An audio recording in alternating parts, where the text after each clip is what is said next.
네, 그러면 연세대학교 금융부동산학과의 한문도 교수를 연결해서 자세한 얘기를 더 나눠보도록 하겠습니다. 교수님 나와 계시죠? 안녕하십니까? 네, 안녕하세요. 네, 종부세를 내게 된 사람들의 반발도 네, 있고요. 언론들의 걱정도 많습니다. 일단 내일이나 모레 공식적인 발표가 있겠습니다만은 네, 금액은 느는 거고 납부할 사람도 느는 건 분명한 거죠. 예, 그렇습니다. 작년에 59만 5천 명에서 개인은 이제 50만 4천 명인데요. 지금 예. 추산하기로 한 70만 명 최대, 적게는 한 60만 명 좀 넘었을 것으로 좀 보고 있습니다. 그래서 서울에서 좀 많이 늘어났습니다. 서울이 작년에 20만 채였는데요. 요번에 해당되는 세대가 28만 채로 늘어난 양의 대부분이 이제 서울에서 좀 해당되는 것 같습니다. 그래서 서울 지역의 종부세 납부자들이 좀 숫자가 좀 늘어난 것 같습니다. 네.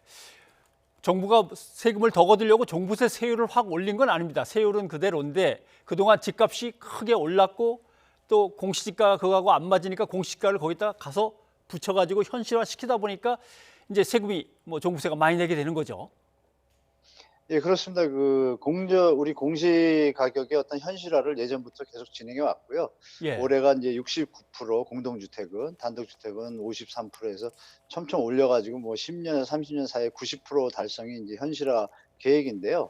올해 이제 좀 올랐고, 지금 언론에서 나오는 그 과다한 종부세에 대한 배상들은 1주택자들한테 크게 해당이 안 됩니다. 사실 다주택자들이 세부담 상한을 200%, 2주택자는 3주택자는 300%까지 하다 보니까 예. 다주택자들이 좀 보유에 대한 어떤 부담이 좀 늘어나는 건 확실한데요.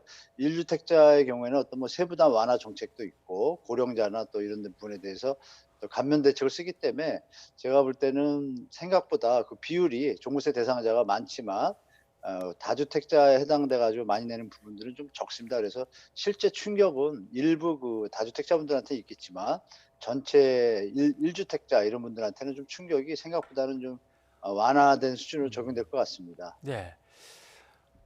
일부 언론에서는 종부세를 내야 될 대상자가 지난해보다 한 2배 늘었다, 급증했다 이렇게 보도를 하는데 또 그 밑에 달린 이제 댓글들을 보면 나도 제발 거기에 좀 넣어달라 뭐 이런 댓글들이 대부분이기 때문에 도대체 국민 전체의 몇 퍼센트 정도가 이 종부세에 해당될까요?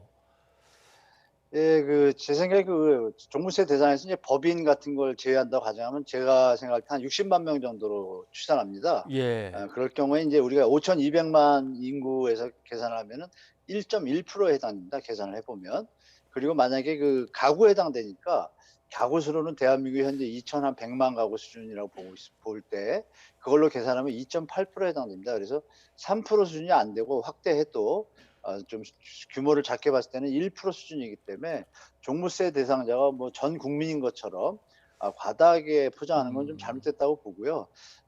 대한민국 국민의 1%에 해당되는 분들이 최고의 어떤 부를 유지하고 있다라면 그 정도의 어떤 세부담 능력은 또 부담하는 것이 민주주의 국가에서 뭐 올바른 게 아닌가 생각합니다. 네. 어떤 언론을 보니까 다주택자들이 종부세 2천만 원에 기절했다라고 보도를 했습니다.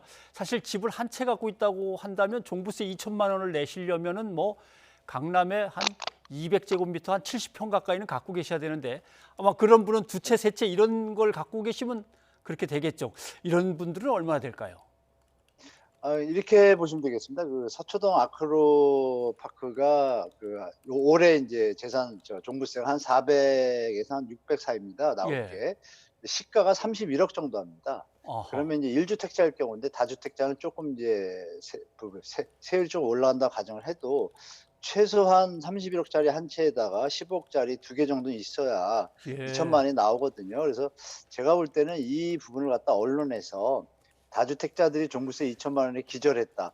그건 좀 앞뒤가 안 맞는 것이 2천만 원이면 10년이면 2억이지 않습니까? 예, 네. 그냥 단순 계산할 때. 그러면 이제 주택 가격이 좀 한 10억, 뭐 20억씩 올랐잖아요. 예, 그런 걸 감안할 때 뭐 기절했다라는 것은 좀 과장된 좀 보도라고 저는 개인적으로 보고 있습니다. 네. 그런데 이런 보도는 그래도 좀 설득력 있게 들립니다. 노후에 딱 집만 한 채 갖고 있고 소득은 전혀 이제 없고 그런데 예. 거기서 종부세가 이렇게 많이 나오면 도대체 뭘로 그 종부세를 내라는 얘기냐? 막 이런 얘기인데 사실 일주택자의 노인이시면 연령에 대한 공제도 있고 집에 오래 사셨으면 장기 보유 공제도 있고 그런 거죠. 네, 그렇습니다. 두 가지가 있는데 고령자 공제라고 해서요. 60에서 65세 그리고 70세 사이, 70세 이상에서 요번에 개정을 해 가지고 정부에서 예. 그 60에서 65세는 20%의 그 감면을 해 주고요. 그다음에 70세까지는 30%, 70세 이상인 분들은 40%를 개정합니다. 감면해 줍니다. 그리고 말씀 주신 장기 보유 공제에 따른 또 감면도 있는데요.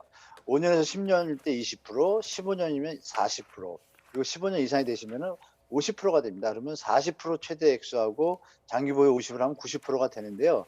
그 감면의 최대 한도는 80%로 일단 정해 놨습니다. 그래서 예. 최대한 70세 이상이시고 또 15년 이상 갖고 계시면 80%가 감면이기 때문에 거의 뭐 세부담이 거의 없다고 해도 되겠습니다. 다만 이제 60세 미만일 경우에는 조금 부담이 있는 것 같은데, 그런 경우에는 좀 다른 방안으로 조금 뭐 세부담이 있는 부분에 대해서 네. 소득 뭐 체크라든지 이런 걸 해서 보완책을 뭐 또 정부에서 할 것으로 뭐 예측되고 있습니다. 네.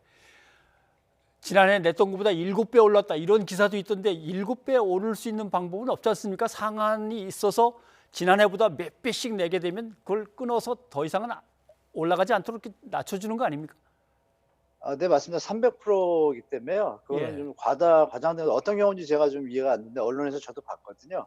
갑자기 7배가 오를 수 있는 어떤 세제 시스템이 아니거든요. 그래서 제가 볼 예. 때 좀 과장된 보도 같고요. 분명한 것은 이제 정부에서 이런 걸 감안해서 그 11월 3일이죠. 재산세 세부담 완화 정책을 써서 또 0.05%씩 6억 이하 시가에 예. 대해서, 그러니까 9억 이하에 대해서 감면 정책을 또 적용을 했거든요. 그래서 예. 정부에서는 최대한 그 가격 현실화에 대해서, 특히 9억 이하의 주택에 대한, 9억 이하 주택이 전국에 한 90% 이상 되거든요. 전 국민의 대부분은 어떤 공시가격 그 현실화에 따른 부담을 최소화시키고 좀 많이 가신 분들이 노블리스 오브 리즈에서 좀 더 내시도록 이렇게 유도하고 있습니다. 그래서 네. 다주택을 많이 가지신 분들은 이걸 주택을 좀 매매로 내놓을 것을 정부에서도 좀 바라고 있는 것 같고요. 다주택자분들이 뭐 그런 정부 정책에 좀 반응을 해주셔서 좀 내놓는다라면 시장에도 도움이 되고 또 뭐 재산 관리에도 도움이 되지 않을까 생각하고 있습니다. 네. 어떻게든 이런 정책들이 잘 먹혀서 모두가 내 집 마련에 너무 큰 어려움은 없도록 좀 그렇게 됐으면 좋겠습니다. 네, 연세대학교 한문도 교수님 오늘 고맙습니다. 네, 감사합니다.